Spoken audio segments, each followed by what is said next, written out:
So this project began when I requested a book from the library, and I was told that I couldn't have it because it was defaced. And the book was called The Face of Our Past, and it's a book on images of African American women throughout history.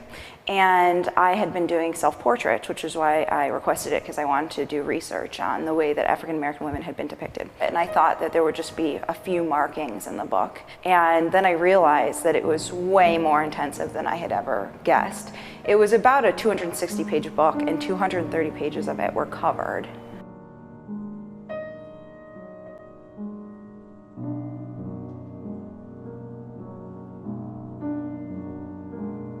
I was looking at it from like a lot of different ways, and this work has shown up in many different iterations. I've tried to manipulate it in different ways, but eventually, after just trying to use the material in several different ways, I basically decided that it's strongest in its full natural form. Like that's when it speaks the most, I think, to the viewer.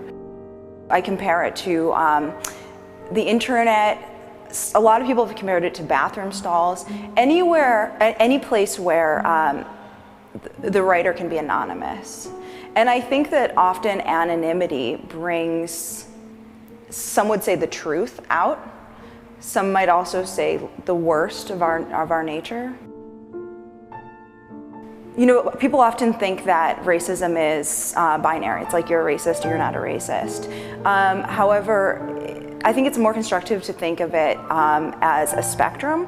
We all hold stereotypical beliefs about different groups, and often they've come out quite a bit, actually, in the last year in political discourse, statements by figures of importance in the media.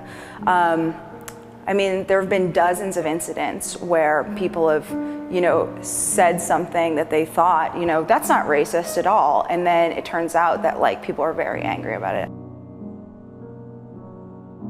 And so in some ways I wanted to empower the audience by allowing for a community reaction, by taking this work out of the shadows.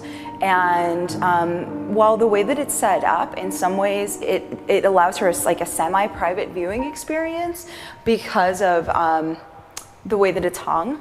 However, once the dialogue gets out in the open, it's not just an individual dealing with it.